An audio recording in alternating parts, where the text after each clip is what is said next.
ইয়াজুজ মাজুজ বের হওয়ার পরে পৃথিবী ম্যাসাকার করবে। তারা এমনভাবে পৃথিবীতে ম্যাসাকার করবে যে ঈসা আলাইহিস সালাম এবং তার অনুসারীরা তুর পাহাড়ে গিয়ে লুকাবেন, আত্মগোপন করবে, এবং তাবারিয়া হ্রদের পানি তারা খেয়ে ফেলবে। পরের দল এসে বলবে কোনো এক সময় মনে হয় এখানে পানি ছিল, মানে পানি সব খেয়ে সাবার করে ফেলবে। আপনারা বুঝতে পারছেন? ঈসা আলাইহিস সালাম দোয়া করবেন, আল্লাহ এই আযাব থেকে আমাদেরকে তুমি বাঁচাও। আল্লাহ পাক তখন তাদের ঘাড়ের মধ্যে একটা ভাইরাস দিয়ে দিবেন, ভাইরাস, পোকা ভাইরাস। এক ভাইরাসের সব ইয়াজুজ আর মাজুজ শেষ। এরপরে পৃথিবীতে বৃষ্টি বর্ষণ শুরু হবে। আল্লাহ পাক কোথা থেকে জানি পাখি পাঠাবেন, ওই যে আবাবিল পাখি পাঠিয়েছিলেন না, এরকম কোথা থেকে পাখি পাঠাবেন বড় বড় নখওয়ালা। এরা ওদের দেহগুলো উঠাবে, মহাবিশ্বের কোথাও গিয়ে ফেলে দিবে, জানি না আমরা কোথায়। এগুলো রূপকথা মনে হচ্ছে না অনেকের কাছে? এগুলো সত্য, হাদিসে আসছে, একটা শব্দ সত্য।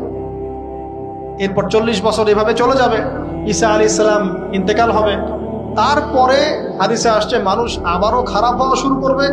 এত খারাপ হবে, এত জঘন্য হবে যে আল্লাহ শব্দটা বলার মতো একটা মানুষ আর পৃথিবীতে থাকবে না। একটা মিষ্টি মৃদু একটা বাতাস আসবে, এই বাতাস মুমিনদের বগলের নিচ দিয়ে প্রবাহিত হবে, এবং যার অন্তরে এক সরিষা দানা পরিমাণ ঈমান আছে, ওই বাতাসে তার জান কবজ হয়ে যাবে।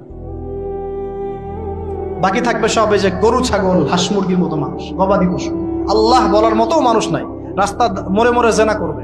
এটা আরো অনেক পরের কথা, অনেক পরের কথা। আমরা ওই যুগ দেখতেও চাই না, বাঁচতেও চাই না ওই যুগে, তাই না ভাই?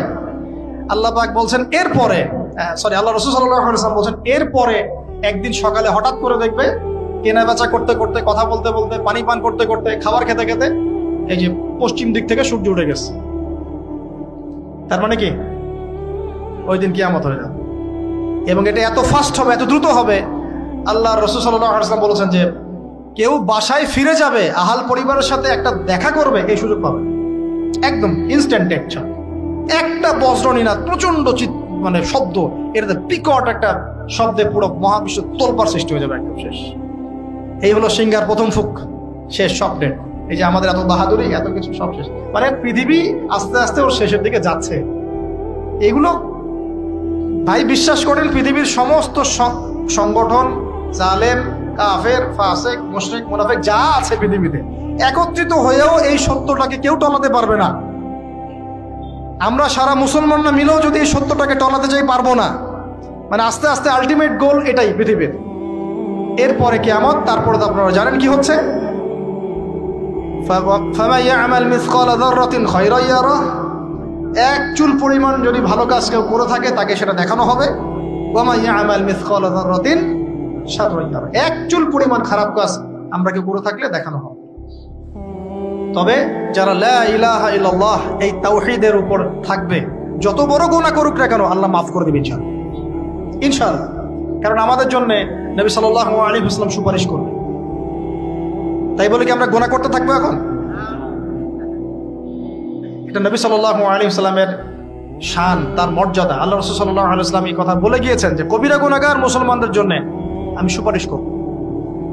তাওহীদের উপর যারা থাকবে ইনশাআল্লাহ জান্নাত, শিরকে থাকলে, কুফরিতে থাকলে জাহান্নাম ছাড়া কোনো গতি নাই। এ হলো পৃথিবীর শেষ। আমরা তো জান্নাতে যেতে চাই কি চাই না ভাই? তাহলে এখন আমরা জানি যে এই অবস্থা কেন হচ্ছে, কেন জেরুজালেম নিয়ে এত কিছু হচ্ছে, কেন ওখানে ওরা এত অত্যাচার করতেছে। ওরা কি চায়?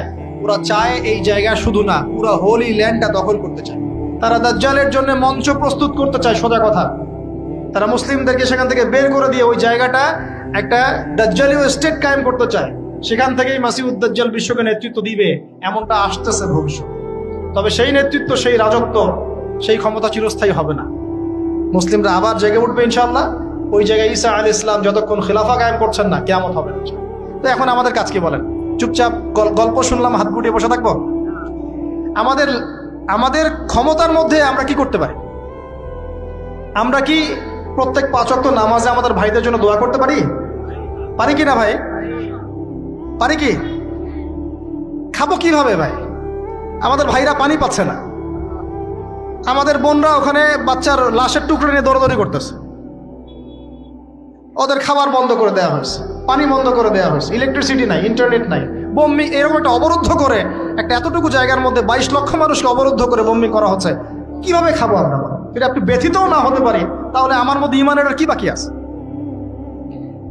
আমাদের সুযোগও নাই যে আমরা সবাই 10-20 টাকা করে তুলে রাষ্ট্রীয়ভাবে একটা বড় তহবিল পাঠাবো, সেই সুযোগটাও আমাদের কাছে বন্ধ করে দেওয়া হচ্ছে। পারবেন না আপনি, এখানে অনেক প্যাচ আছে, এখানে অনেক মাইল প্যাচ আছে, অনেক ব্যাপার স্যাপার আছে, ওয়ার্ল্ড অ্যাফেয়ার্স, এগুলো আপনারা বুঝবেন না। আর অনেক ক্ষেত্রে আমাদের পলিটিশিয়ানরা মাজুর, কিছু করার নাই, তারা যদি চাও তাও কিছু করতে পারবে না। এইভাবে আপনাদের হাত পা আমাদের বেঁধে ফেলা হয়েছে চতুর্দিক থেকে, চতুর্দিক থেকে। তো আমরা তো দোয়া করতে পারি কমপক্ষে, নাকি? প্রত্যেক ফরজ নামাজে দোয়াটা করতে পারি তো। কুনুতে নাজেলা পড়বেন, কুনুতে নাজেলা মানে জালেমের উপর বদদোয়া, এটা পড়বেন শেষ রাত্রে। ইনশাআল্লাহ আল্লাহ পাকের কাছে দোয়া করলে আল্লাহই ফয়সালা করবে ইনশাআল্লাহ। আমরা দোয়া করব আমাদের মুসলিম ভাই বোনদেরকে আল্লাহ হেফাজত করুন, তাদেরকে আল্লাহ পাক যেন খাবারের ব্যবস্থা করে দেন, পানির ব্যবস্থা করে দেন, তাদের জান মাল সম্মান যেন আল্লাহ হেফাজত করেন, আল্লাহ পাক তাদেরকে জালেমের হাত থেকে যেন হেফাজত করেন। আমরা সব ধরনের জুলুমের বিরুদ্ধে। অন্যায়ভাবে কোনো অমুসলিমকে হত্যা করা যায় আছে? নাই। এখানে অনেকে অনেক প্রশ্ন তোলেন, আমার একটা প্রশ্ন উত্তর দেন। 1917-18 সালে এসে ওরা যখন আমাদের ভূমিগুলো দখল করা শুরু করলো, দখল করে আমাদেরকে উচ্ছেদ করা শুরু করলো, ওই সময় থেকেই কি তারা যুদ্ধের সূচনা করে নাই? বলেন তো, যুদ্ধটা কি এখন শুরু হয়েছে? 100 বছর থেকে চলতেছে এটা, এটা তো এমন নয়। আমরা যখন আক্রমণের শিকার হয়েছিলাম 71-এ, আমাদের বাপদাদারা গেরিলা ওয়ার করে নাই? করেছিল না? তখন কি তারা সন্ত্রাসী ছিল? আমরা যদি তখন হাত পা গুড়িয়ে বসে থাকতাম, তখন তো পাকিস্তানিরা আরো চেপে ধরতো আমাদেরকে, পুরো জায়গায় দখল করে ফেলতো, তাই করতো না? তাহলে যাদের জায়গায় এভাবে দখল করে ফেলছেন, তারা যদি প্রতিহত করে, প্রতিবাদ করে, কথা বলে, ঢিল ছোড়ে, আপনি কি তাকে সন্ত্রাসী বলবেন? আমরা দোয়া করব আল্লাহর কাছে, আল্লাহ পাক যেন আমাদের ভাই বোনদেরকে হেফাজত করেন, আল্লাহ পাক যেন আমাদের মুসলিম বিশ্বের নেতাদেরকে একত্রিত হওয়ার তৌফিক দান করেন, ঈমান দান করেন, আল্লাহ পাক যেন তাদেরকে ঐক্যবদ্ধভাবে এই জালেমদের বিরুদ্ধে পদক্ষেপ নেওয়ার তৌফিক দান করেন। আমরা দোয়া করব, আমরা কুনুতে নাজালা পড়ব, প্রয়োজনে আপনি ওদের পণ্যগুলো ঘৃণা ভরে বয়কট করে দিবেন। এগুলো দিয়ে ব্যবসা করে বুলেট কিনে, সেই বুলেট আমার ভাইয়ের বুকে চালাই, কিনলাম না পড়া, কি আমাদের দেশি প্রোডাক্ট নাই? কি করতে পারি? এর বেশি কিছু করার নাই। আমি তো বললাম এখানে বড় বড় লেকচার দিয়েও কোনো লাভ নাই, আমি আসলে কিছুই করতে পারবো, শুধু আপনাদেরকে জানালাম আসলে কি হচ্ছে, কেন হচ্ছে, ইতিহাসটা কি, সামনে কি হতে পারে। আল্লাহ পাক আপনাদের সবাইকে বোঝার তৌফিক দান করুন। আমাদের সন্তানদেরকে এই গল্পগুলো বলে যাবেন, যাতে ওরা কনফিডেন্ট হয়ে বড় হয় এবং তাদের আত্মবিশ্বাস আকাশের মতো বড় হয়। আল্লাহ রাব্বুল আলামিন আমাদের সবাইকে আজকের আলোচনা বোঝার তৌফিক দান করুন, আমল করার তৌফিক দান করুন এবং আমাদের এই দুনিয়ার হায়াতটাকে মূল্যায়ন করার তৌফিক দান করুন।